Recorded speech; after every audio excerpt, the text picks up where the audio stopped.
Tottenham's season so far is being critiqued and put under the microscope by rivals, fans and pundits alike in the football space. Many question Ange Postecoglou, his tactics, his style of play and the direction that Tottenham is going in as a club under Daniel Levy's tenure. So today on the Sonny Talk Spurs YouTube channel, I'm going to be answering the question, is Gary Neville right about Tottenham Hotspur? And if you are new to the Sonny Talk Spurs YouTube channel, then drop us a like, hit the subscribe button as well as the notification bell, and also leave your comments down below if you agree with G Nev.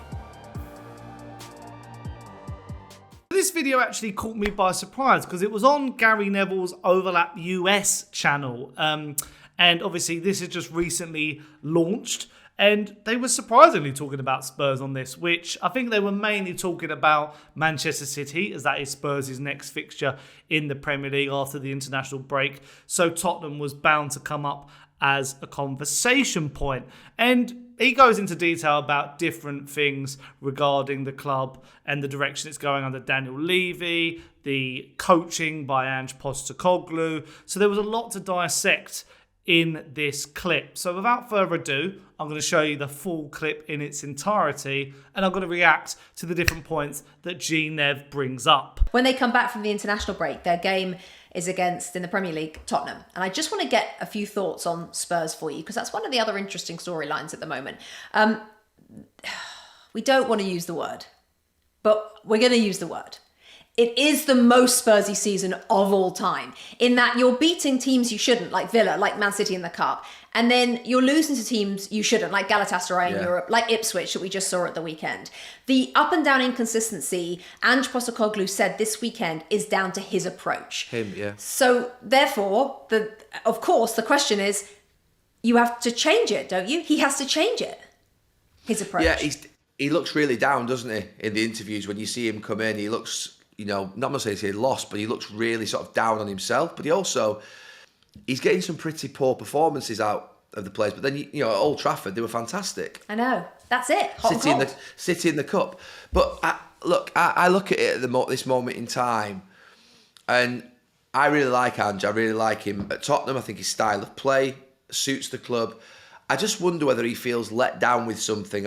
You just always know sometimes at Tottenham there's a period comes whereby something's happened behind the scenes. He may have been rejected, and obviously he's got honour and he's got integrity.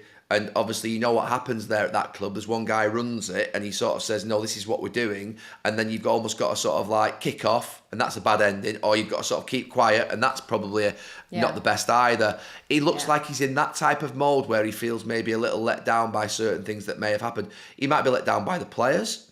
Feel let down by the players, by the levels of performances. He might feel let down by people above.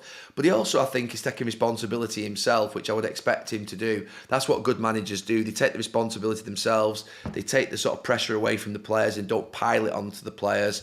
But it's a difficult situation. You're right. There is something happening there at this moment in time. It needs monitoring because there's a type of situation at a club like Spurs that can go away, but it can easily get out of control quite quickly if they don't start winning games and picking some points up. Even though it's they're still quite they're in touch still.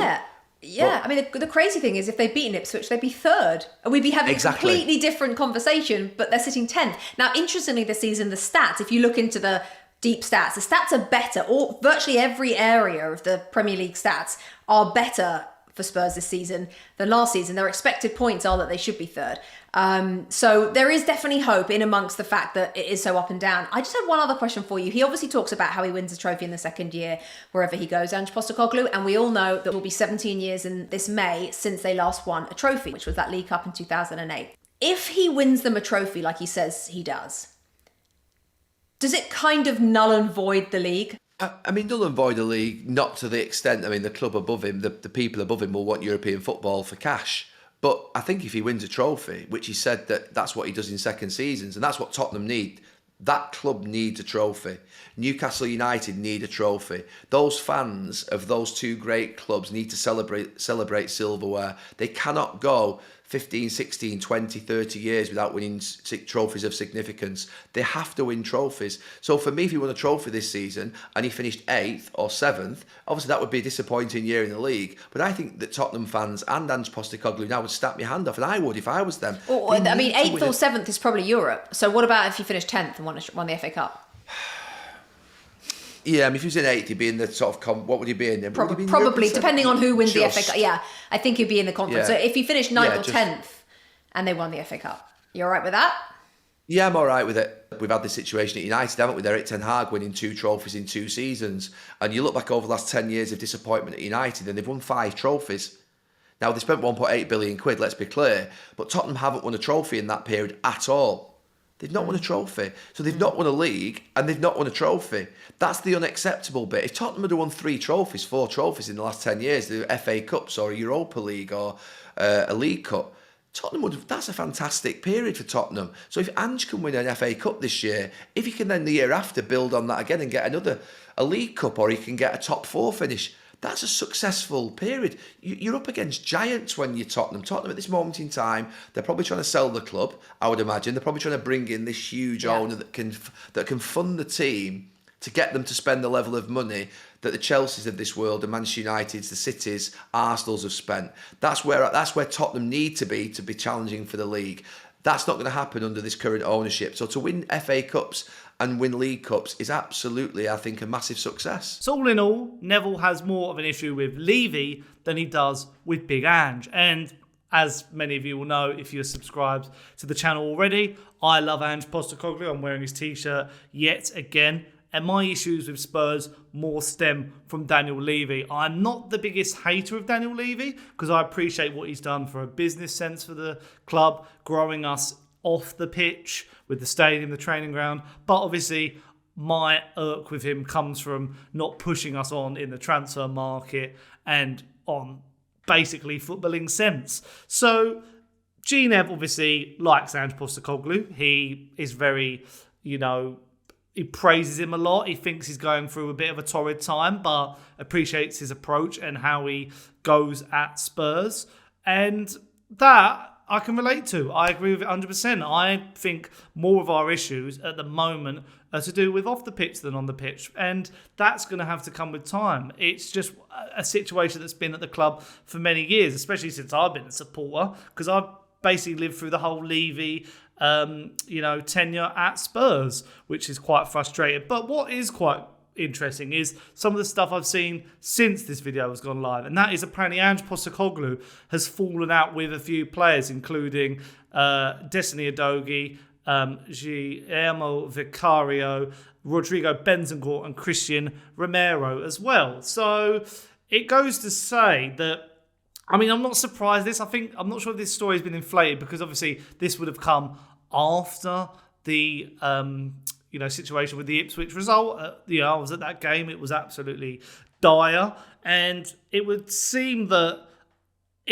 I feel like it might be one of those stories just to grab a headline and maybe make more of it than it is. But I'm not too worried about it. I think a lot of these players are very confident in Ange Postecoglou. We just need to, travel in this direction and remain positive and tweak a few things. I mean, I've been critical of Ange Postecoglou as much as I have. I think applauded him. I like the style of play, but I'm not saying it's perfect, because if it was, we'd be, higher up the table and take our chances in front of the goal and be better defensively. But I see what Gary Neville is saying, because it is one of those things where it is probably easier to have a go at Levy, but, I guess Neville looks at it from a point of view of, Conte, Mourinho, Nuno, what came before. And obviously the situation at the club wasn't good then, but at least now there are more positive signs. He compares it with the Manchester United situation with Eric Ten Hag and about progress. And that sort of goes on to his next point about trophies, which I find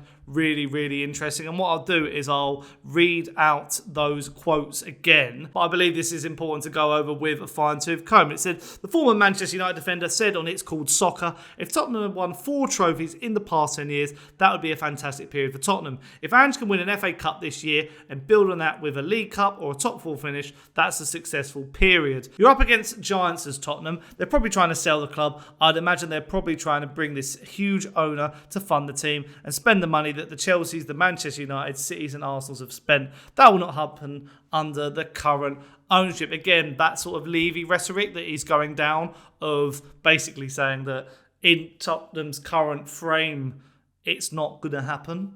And it's interesting because there's been lots of rumours about the sale of the club. Obviously, Amanda Staveley's been linked, but there's nothing really coming to fruition. I've always said this is probably the best time for Levy to sell the club because it's at the peak of its powers financially. He'll probably get a good fee for it. So I don't see why not. You know, he's got the NFL, he's got the go-karting track, he's got everything, you know, under the sun, concerts, and a team that if it had a bit more investment and a bit more, you know, backing, it could try and challenge at the top. But at the moment, we keep treading water.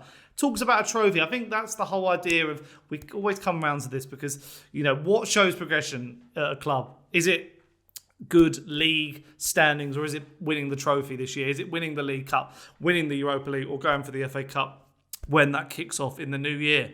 And it's because, you know, and he says this in the video, the likes of Newcastle and Spurs are big clubs in his opinion, but they haven't won anything in many years. They're big as in like fan base, as in like Premier League status, but not in the trophy cabinet. And that is the barometer of how you're measured.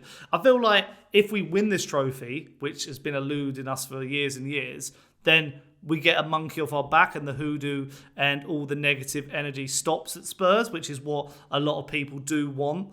Obviously, we don't, you know, we want to taste success. I've only seen one trophy in my lifetime as a Spurs fan. I was too young for the FA Cup and the League Cup in the 90s.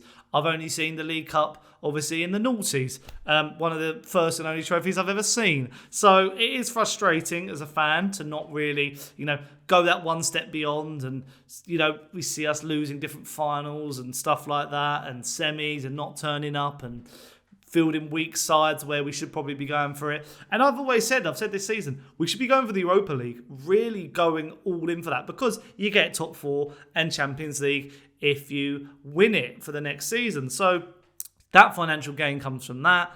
And you've also got a trophy to put in the cabinet, which we've won before. We've won this trophy twice in our history. It is part of our really, you know, good history. So I agree with a lot of what Gary Neville has to say here. You know, when he talks about Tottenham, he has got a soft spot for us, and I rate it. But you can sort of see that where it's coming from. He's an owner as well. He owns Salford, so he understands that with his sort of owner's hat on. And yeah, I think that Gary Neville is speaking a lot of sense here.